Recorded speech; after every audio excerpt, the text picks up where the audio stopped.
Bitcoin's flash crash of the last 24 hours sold off $5,500. It dropped 7% from top to bottom. Liquidations were nearly $500 million across the crypto space. So is this the time that we should be freaking out? I'm here to tell you that I think crypto's at a turning point, but if you tuned into yesterday's video, you have a much better idea of the overall macro landscape because, of course, you've found your home of macro cycle analysis, covering Bitcoin, cryptos, the stock markets, and of course the real estate cycle.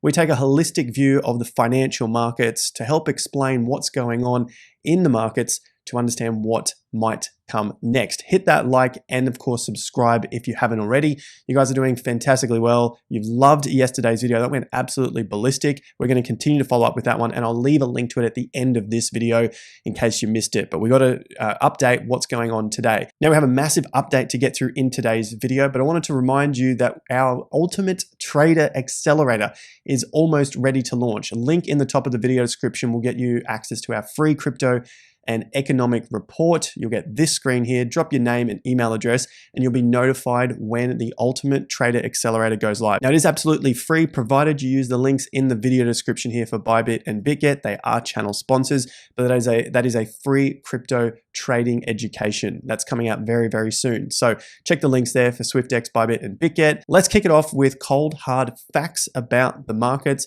looking at the charts and also the returns on the markets now and into the future, just using some of the predictive models here.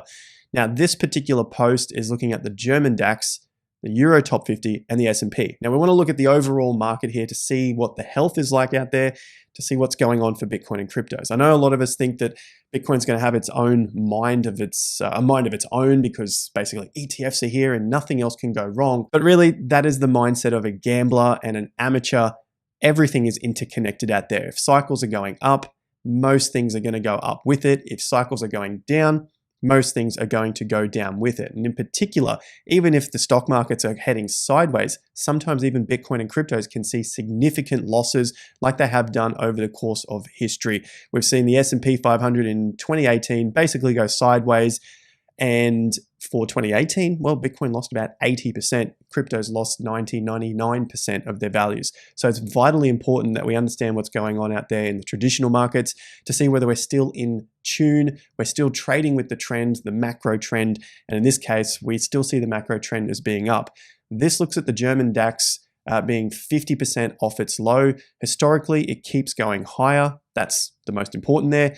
So the 2 and 3 months later for the S&P 500 was up every single time. So basically, Germany's up, S&P 500 is up. Is there some correlation there? This is saying that there is. We've looked at plenty of other pieces of data to suggest why these markets are continuing up at this stage of the cycle, as it's the final leg into that peak, which we're expecting in the next couple of years. So the overall traditional markets, the stock markets are still looking relatively healthy, even in the face of these billionaires selling out their stocks. The markets haven't responded negatively to that whatsoever. And as I've said, even if there is a correction, we've got plenty of room to the downside to form a healthy correction, because essentially all of these corrections on the way up have basically been about 2.5%. And so only naturally, eventually you'll see some sort of 4, 5, 6, 7, 8% correction. That leads us over to the corrections for cryptocurrencies at the moment. 24 hours wreckage has been 460 million, nearly $500 million there. Now we've seen the 4th highest liquidations of longs. Remember, we take a look at this to see if we're getting a flush out of the leverage traders. Essentially, it's nice and healthy to see a flush out of those traders. Unfortunately for some, flushing out the leverage is part of forming a solid base in order to continue with the trend. And we've seen the 4th highest day of liquidations here. So what else have we seen? We've seen the market sentiment reach fresh highs again. Yesterday got us out to 88 on the Fear and Greed Index, second highest to the 5th of March, which was at 90 before we got that flush out to the downside, dropping us back down to 75.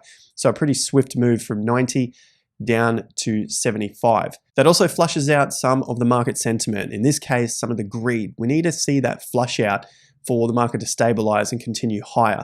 Now, it can remain in the extreme greed, and greed for a considerable amount of time, as we've covered before, just looking at the previous cycle. So going back to 2020 and 2021, as Bitcoin ran into its peak in April, that was the first peak before we had the all-time high and then the collapse.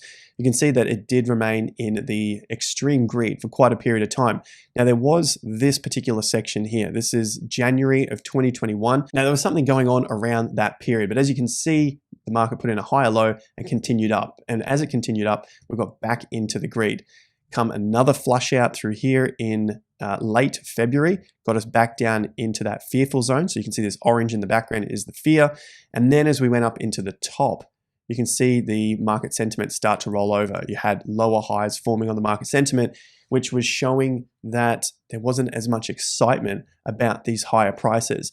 And that's where we start to ring the alarm bells for the market sentiment, especially that May period here. This was a time when most were calling for $80,000 Bitcoin. It was barely hanging on to 58, trying to climb to 60. And specifically that time, I bring it up as an example because this is going to be, well, it's going to play a key role for when the market does eventually come down. I'm not talking about it coming down now, but when it does, you may see something very, very similar to this, where the masses are screaming for higher prices, that it has to do it because of whatever narrative, and in this case, probably some sort of ETF narrative or halving narrative combined with ETF narrative, because there's not enough out there. We'll get into that in a moment. But what was going on there is that the price had to go up because everyone was here and everyone was buying. It didn't reach a key level, which was this bar on the 18th. That was the very specific area that we were watching, talking about it on many other channels at the time. And the signal there was that you're getting a drop in the sentiment reading, but extreme euphoria happening across YouTube and Twitter and the public space. There was a lot going on that felt like this market had to go up higher and that the party was only just starting.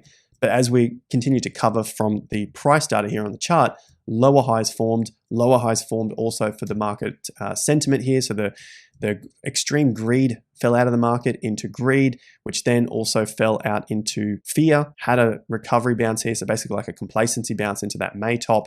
And then we rolled over into that May bottom. This was the time that we had the 20,000 live on YouTube, and it was just an absolute panic time in the markets. Then we had the quiet period and the markets continued on from that point. This is all going to come in handy as I talk about the crypto tipping point that we are getting very close to. And I'm not talking about it in the sense that the market has to collapse and it's over and that's it and it's left translated cycle, game done, come back in 3 years. Nothing like that whatsoever. But it's important to keep that in mind with how long some of these periods may take, not everyone, but some of them may take in order to reaccumulate after such a big move, an exciting move to the upside. Again, not saying this move is over, but we need to pay particular attention to that particular time in history. So where we currently sit at the moment, we're at 72K. We had that bit of a flush out here, and you can start to see how the volatility is creeping back into the market. You see these days down where we had significant moves. It starts to swing the fear and greed index, but things can still go higher. That was January here. Look at the swing on the fear and greed. The extreme greed came back and then the prices came back. But this is the first early warning signs that we're probably getting ready to put in some sort of top. Even though that was not the top, you can see the prices came back down into that area. So that's going to lead me on to the ETFs, just having a quick look at what's coming in. Some of the biggest days, if not the biggest day we've seen in ETF history, was on the 12th of March, 13,700, and the previous biggest day was 13,600. So let's have a look at that. Now you got the 12th of March. Maybe you're a little smarter than me when it comes to ETFs, but if we had the highest ever day of inflows, why did the market close lower and then the next day closed only slightly higher, then to follow the following day, which was yesterday, to then flush out more of these longs down here and close lower? Now, I'm not saying this is the top, not at all, but I think that's kind of interesting to note that the highest ever ETF day coincided with a red day, not much of a movement the following day, so it's basically below the average at this point, and then the following day again was a big red day, higher, lower, big red day there. So we're trying to balance two different things here. The macro is still saying we've got time. there's more happening to the upside. The short-term stuff, the signal is still up. We still have an uptrend, but some of these indicators are giving slight short-term warnings. Now, I'm not getting entirely worried, but it's not the same sort of market that it was back in September of 2023 or back in March of 2023 when we were getting ready for the nice big pump up. It's not the same thing anymore. The markets have done hundreds of a percent move, and so we have to anticipate that eventually there will be something. Yesterday's video went into massive detail of what I think might happen next. So if you haven't seen it, link will be at the end of this video. Plus I've got an even better video for you from Michael as well, which I'll leave a link to in the video description down here. So let's carry on with what's going on with ETH now that the upgrade is in, because I want to look at these tipping points for cryptocurrencies. I don't think the game is over, but there's some interesting stuff that's unfolding. Now, for Ethereum, the problem was the fees, right? So all of these fees, it's no good. You don't use Ethereum, it's absolute garbage. The Dencun upgrade has launched, reducing the L2 gas fees, but not Ethereum's gas fees. Unfortunately, that may still take another couple of years. Nonetheless, you can see the fees here have dropped significantly, with the winners being Base and Optimism have done very, very well. We can look at some of the other updates here. I've got it right there. You can see that we've got some pretty good readings here for Arbitrum at about 10 cents, Starknet at 3 cents, and 1 cent for Base, and OP underneath 1 cent. Ethereum is very much still deflationary here. You can see that there was 44,000 burned, 17,000 issued. So it's dropping by 1.1% per year. If it was still proof of work, you'd have an extra 75,000 ETH compared to where we are now, which would all need to be absorbed by the market at around 3,900 US dollars. So about 4,000 USD at 75,000 ETH, about 300 million.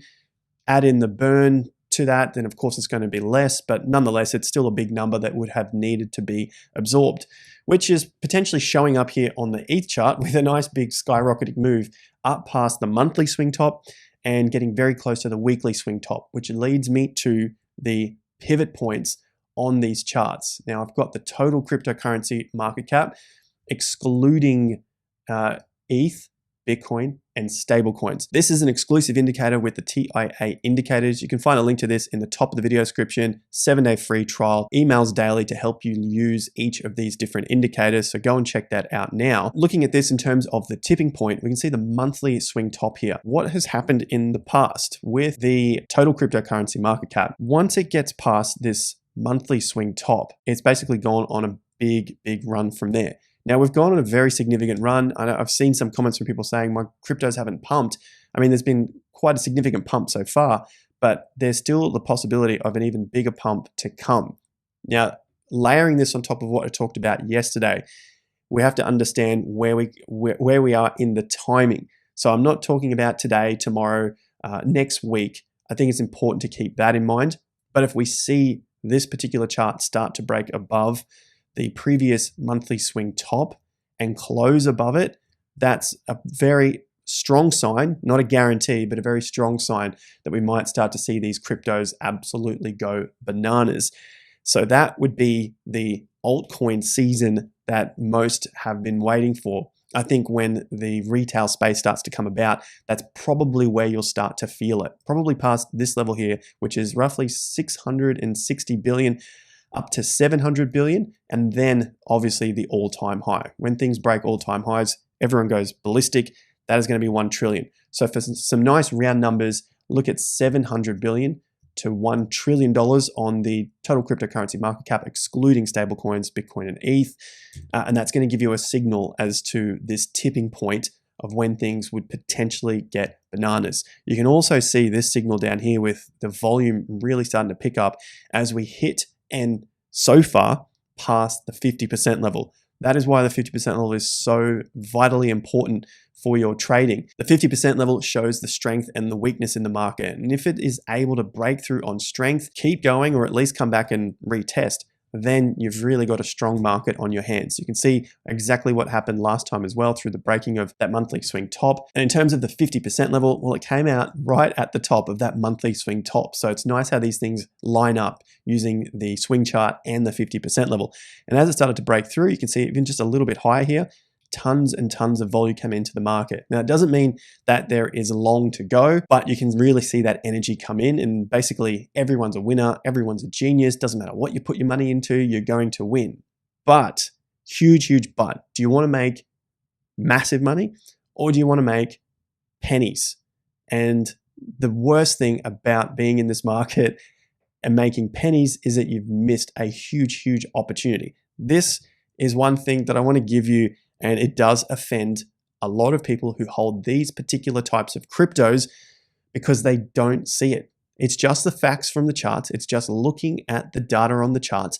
And if you know what I'm talking about, hopefully you don't hold this particular type of cryptocurrency. Now I'll show you the weak cryptocurrencies next, because when this tipping point happens, you want to be holding the stuff that is going to go bananas.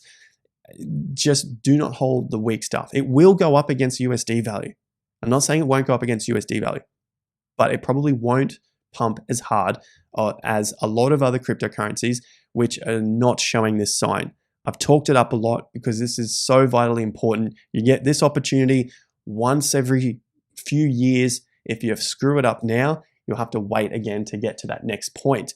And what stops people from doing it, and I'm dragging this out for a very specific purpose, what stops people is their addiction to being part of some sort of community, looking at fundamentals, looking at this other BS that keeps them poor. Choose rich. Now, if you choose rich, choose to subscribe to the free Crypto and Economic Report. You'll also be on the list to get into the Ultimate Traders Accelerator when that is released, using these links down below. All right, this is a weak cryptocurrency. You ready for it? That is the piece of shit that you do not want to be in when the market goes bananas. If you are stuck in something like this, regardless of what that says in the top corner, you are not going to make bank. That's just pure hard facts from the charts. There could be that very small opportunity, that very small possibility that this does do it. It's not a guarantee that you won't make anything. It's not a guarantee that it has to collapse, even though I've talked about it like that, and it's just not going to make the same amount of money, but you're really putting the probabilities off your side for actually making any sort of significant gains. The problem here is that it is very weak against Bitcoin right now, and it is on the verge of getting down into the danger zone. So as I've talked about many times, there are no guarantees in this market, but you just want to put the probabilities in your favor. And getting into cryptos that look like this against Bitcoin value at this stage in the cycle, when we're so very close to hitting a tipping point where things go bananas or typically go bananas, and you are stuck in this sort of thing, you really don't like money. You are like Peter Schiff, and you basically just want to keep holding the garbage that goes down against everything else in the assets, all the other assets that are out there. This, of course, is the crypto in the top corner here. Now, there are plenty of them. This is just one I like to pick on because, I don't know, it triggers a lot of people. A lot of people are still in this thing, but I want to show you a strong one as well. In terms of the USD chart, let's have a look at that, because this is what most people look at, and they're thinking, well, my crypto's going up. This is great. What are you talking about? It pumped the other day when you talked about it going down. Sure, it did, but then also faded for the next few days after that. Meanwhile, other things are going off. Prime, what is this, 15%? Jupe went up 10%.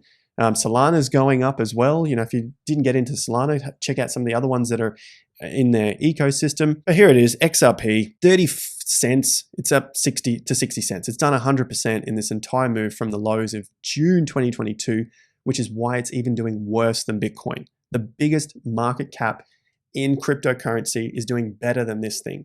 That's the point here. Now, you're exposing yourself to a lot of risk because it is a higher risk asset than something like the blue chip Bitcoin, and it's not even performing as well. That's not even my opinion. That's just what's going on here in the charts.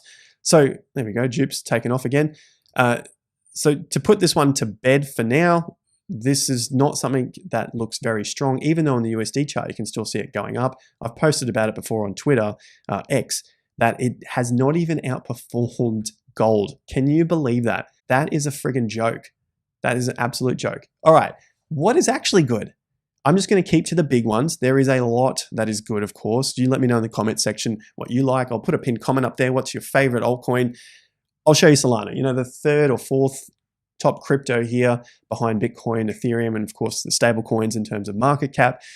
But look at the tipping points. You've got the 50% level. It had a small rejection here, a little bit lower down, just here at about 130-ish or 125. And then it broke through the 50% on increased volume compared to where it was and compared to all this area here. So that's a reasonably good sign. And then we've got the weekly swing top up here. So you can see from ETH, very similar. You've got your monthly swing top and the weekly.